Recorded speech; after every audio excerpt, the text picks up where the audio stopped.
Hi, my name is Jo, and I would like to share my story about the birth of Cole, my second son.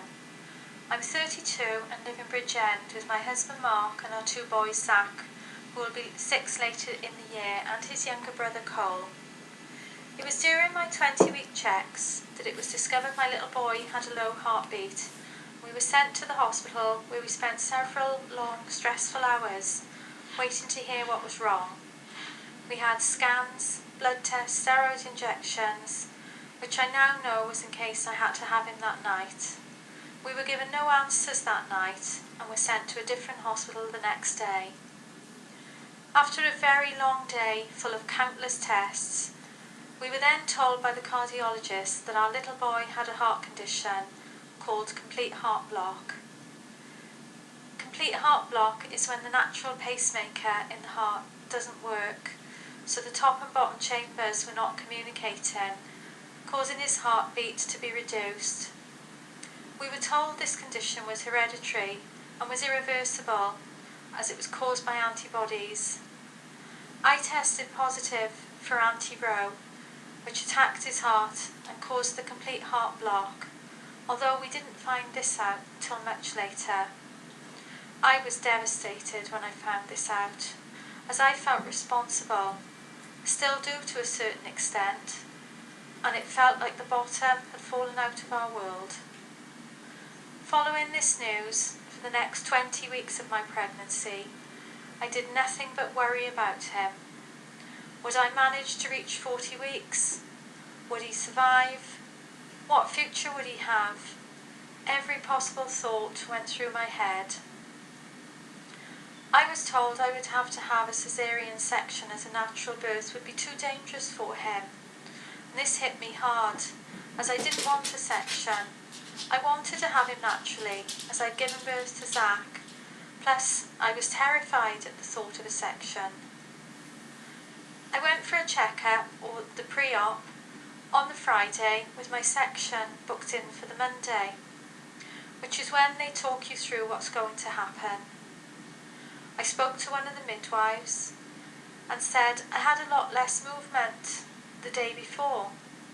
I had a scan and everything was fine. There was lots of whispering going on between the doctors and midwives. I was told to stop drinking water. A hospital band was put on my wrist. I was starting to panic. I was then told that I would be going up to theatre to have him via caesarean section within the hour, which was such a shock. I just wasn't ready. I was terrified. Crying, panicking, my husband had to drag me into theatre. The caesarean section went ahead, and Cole arrived into the world, and he was gorgeous. I had a cuddle for about 30 seconds, and then he was gone. He was taken to the special care baby unit for observations. As I'd been taking medication to increase his heartbeat, it was around 70 beats per minute. A normal baby would be about 110 to 140 beats per minute. I was put on the recovery ward with 4 other people, all cuddling their new little babies, and I didn't have mine. I was told as soon as I got feeling back in my legs, I could go and see him. I couldn't wait that long. As soon as I had a slight tingle in my toes, I pulled myself into a wheelchair, and my husband took me to go and see him. That night he had to stay on the unit, and I had to return to the ward, surrounded by mums and their new babies. This was hard for me to do. They had their babies, I just wanted mine too. Cole had looked so tiny and vulnerable, but in the same light strong and a fighter.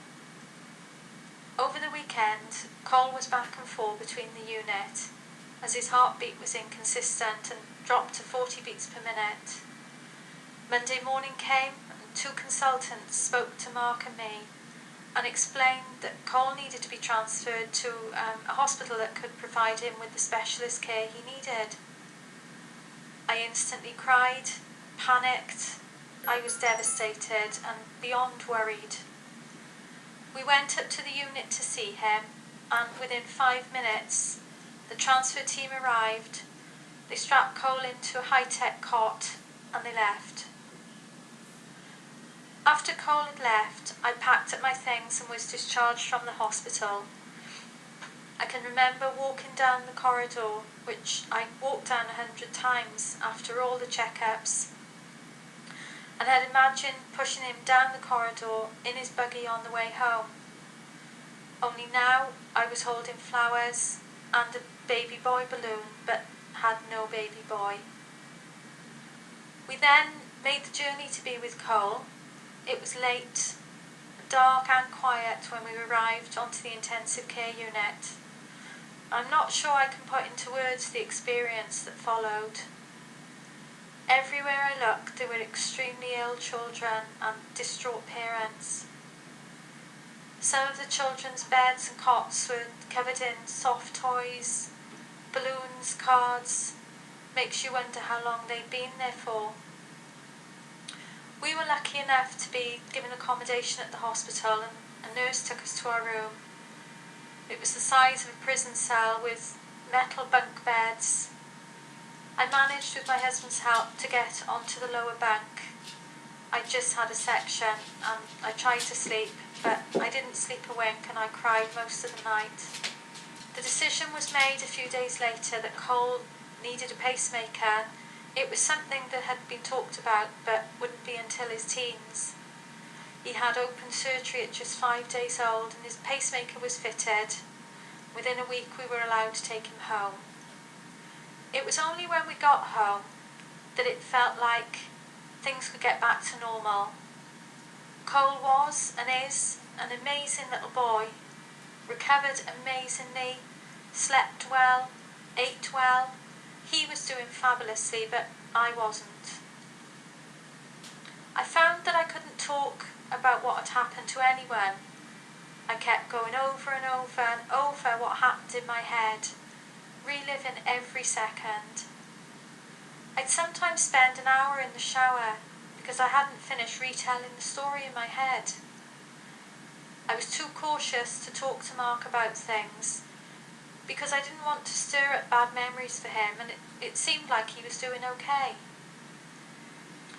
The breaking point for me was as my return to work came closer.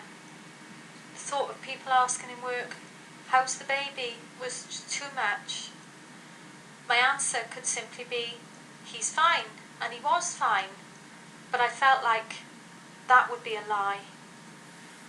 I was torn between wanting to tell certain people everything from start to finish and avoiding certain people because I just didn't want to speak to them about it at all. I would also randomly have flashbacks of being sat by Cole's cot in hospital and would out of the blue be able to smell lilies. There was a huge bunch of lilies in the ICU, intensive care unit, which smelt so strongly. I found lots of little things would trigger memories of what happened, and these would startle me and upset me. I had a visit from my health visitor and I felt this was my chance to seek help. So I told her how I was feeling and that I didn't feel I was coping very well. She mentioned postnatal depression and referred me to my GP. I'm very fortunate that I have an amazing GP who supported me amazingly and still does. So I completed some questionnaires and she told me she thinks I have post-traumatic stress disorder, known as PTSD. We talked at length about what that meant and she recommended I went onto medication to treat it. And she also referred me to PRAMS, which is the Perinatal Response and Management Service. I can remember thinking, I haven't got PTSD. I just need to talk to someone about what happened. Get it out of my system and that would be enough. I went to weekly meetings with PRAMS. I met some amazing ladies who I'm now best friends with. I wasn't well enough to return to work when my maternity leave ran out. I took 6 months off work sick. At times during those 6 months, I actually felt like I was going crazy.